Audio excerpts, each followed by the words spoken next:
ये दो ताकतें मिलेंगी तो हमारे किसान भाई, हमारे पहलवान भाई, हमारे नौजवान भाई, हमारे पिछड़े वर्ग के भाई जो जनजाति अन्य अत्याचार जाति धर्म के आधार पर सारे तत्काल हमें गले लगाने के लिए हमारे साथ आ जाएंगे। हम इतने मजबूत हो जाएंगे, ना हमारा हाथ फैलेगा, ना हम पे किसी के जुल्म की आंखें उठेंगी। आप तो हालात ये है, अकबर भाई नहीं कह पाए, बहुत सारे दर्द अकबर भाई ये भी नहीं पता कि कल किस चीज पे हाथ रख देंगे और कहेंगे मेरी है, आप उसको ये भी नहीं कह पाओगे कि हमारी। 2013 में मेरे पिताजी जब मुझे छोड़ के गए, आज मुझे 11 साल हो गए। इन 11 सालों में मैंने हजारों लोगों के आंसू पूछने की लड़ाई लड़ी होगी, और मैंने कभी कोई लड़ाई इसलिए नहीं लड़ी मेरे भाई कि इससे मुझे कोई सियासी मफाद होगा, कभी नहीं लड़ी। किसान आंदोलन हुआ पूरे 13 महीने डट के मैंने उनका साथ दिया। जब भी उन्होंने कहा कि आज भारत बंद करना, हमने जाके हमारे लोगों पे लाठियां चली, मुसीबतें हुई, जेल गए, हमने कभी नहीं पीछे पलट के देखा। जब महिला पहलवानों के साथ जुल्म हुआ, और जुल्म करने वाले सरकार के अपने लोग थे, बहुत ताकतवर थे, कोर्ट भी हिम्मत नहीं जुटा पा रही थी, सीना तान के हमने उनका मुकाबला किया दिल्ली में, फूटा गाड़ के मुकाबला किया। ये जो जुल्म होता है, मैं तो ये सीख के आया कि जुल्म करने वाले से जुल्म सहने वाला ज्यादा दोस्ती होता है। आज हम अपने मुल्क में, जिस मुल्क को हमने अपने खून से सींचा है, जिस मुल्क को हमने ताकत दी है, जिस मुल्क में आजादी में हमारी कुर्बानियां लगी हुई है, उस मुल्क को जिस तरह कमजोर किया जा रहा है। मुसलमान तो सिर्फ एक चेहरा है कि मुसलमान को दिखा के बाकी हिंदुओं को, दलितों को, पिछड़ों को, आदिवासियों को डराया जाए। असल सच ये है कि गुलामी की जिंदगी तो इस देश के दलित, पिछड़ों, आदिवासियों से करवानी है सरकार को, क्योंकि उन्हीं को नौकरी रोजगार मिल रहे थे। मुसलमान तो फिर भी अपने कारोबार पे कुछ न कुछ खड़ा है, वो तो हाथ का दस्तकार बन के फिर भी अपने बच्चों का पेट पाल रहा है। मैं आपको ये कहना चाहता हूं कि बाबा साहब ने हमें वोट का अधिकार इसलिए दिया था कि हम इस देश की कुर्सियों पर बैठ कर डॉक्टर, इंजीनियर, IAS, IPS बनेंगे, वकील, जज बनेंगे, अपने बच्चों को पढ़ाई लिखाएंगे, दुनिया में काम करेंगे, दुनिया में नाम रोशन करेंगे। लेकिन ये कितने मक्कार लोग हैं, आदमी को राशन तक सीमित कर दिया। 5 किलो राशन देते, और ये भी नहीं बताते कि ये 5 किलो राशन भी अब आपकी जेब काट के दिया जा रहा है। 350 रुपए का सिलेंडर, 1150 रुपए का, 120-3 रुपए का आने वाला बिजली का बिल, 600-700 रुपए का, और 40-45 रुपए का पेट्रोल, 100 रुपए का। आप महसूस करो, 50 रुपए की आने वाली दवाई 200 रुपए की। आज हालात ये है कि गरीब पे खाने के लिए रोटी भी नहीं है। और ये जो राशन देते हैं, ये राशन कितने दिन चलता है आप चेक करके देख लो। 2 मेहमान आ जाए तो चौथे दिन किसी के आगे हाथ फैलाना पड़ेगा, ये हालात हैं।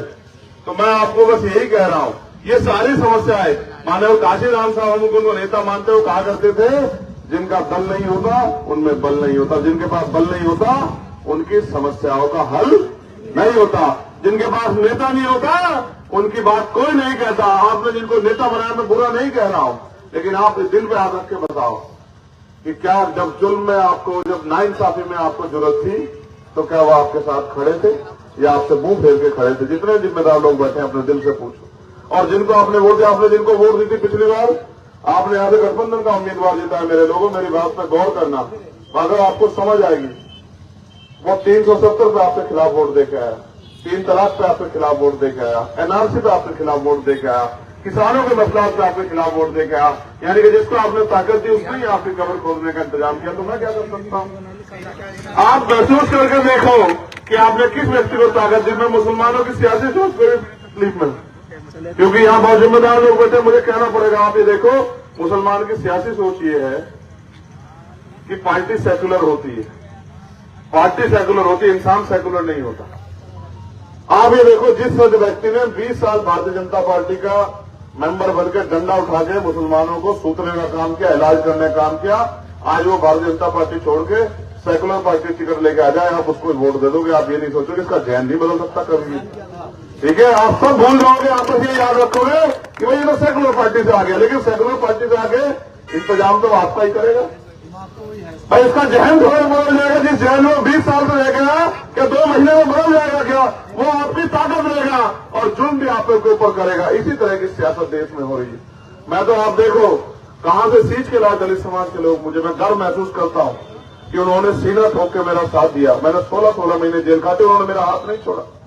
मैं NRC में बंद हुआ, मेरे नखून खींच ले गए, मेरे ऊपर 250 लाठियां मारी गई। मेरे तमाम साथी इस बात को जानते हैं कि 12 दिन में सीधा भी नहीं लेट पाया। इतना जुल्म किया गया मेरे ऊपर जब मैं जमा मस्जिद से गिरफ्तार हूं। मैंने आज तक आपसे नहीं कहा, लेकिन मैंने कभी पीछे मुड़कर नहीं देखा, कभी आपसे नहीं कहा होगा कि आप इसलिए मेरा साथ दे दो कि मैंने वो लड़ाई लड़ी।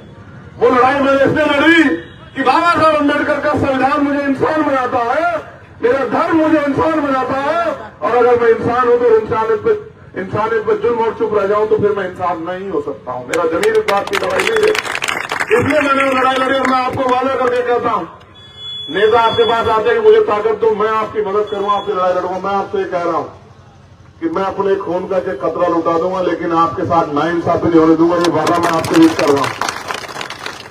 जो हिस्सेदारी आपकी मैं जीतती है उस हिस्सेदारी के साथ और जो ताकत आप मुझे देंगे, याद रखना, मैं पेंशन तनख्वाह के लिए काम नहीं करता। अगर पेंशन तनख्वाह के लिए काम करना बहुत करता तो बहुत ऑफर थे।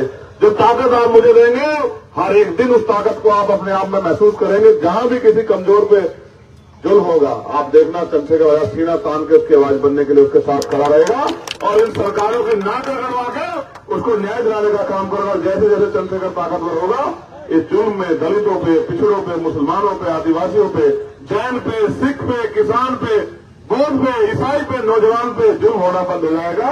क्योंकि हम सब लोग अपने मुल्क में खैरियत चाहते हैं, अमन चाहते हैं, चैन चाहते हैं। जब भारतीय जनता पार्टी ताकतवर होती रहेगी और ऐसा नेता जो आपकी वोट ले जाकर अगली बार आपको ये भी 2 महीने में कौन सी पार्टी में होगा, अगर आप ऐसे नेताओं को ताकत दोगे तो फिर आपका सियासी रसूख क्या बचेगा मेरे भाई।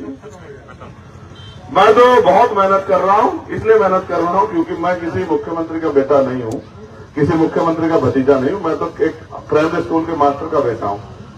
हालात को समझता हूं और ये भी समझता हूं अगर ये नौकरी आरक्षण नहीं होता तो कोई हमारे लोगों में, हमने तो हजारों साल गुलामी झेली इस देश में।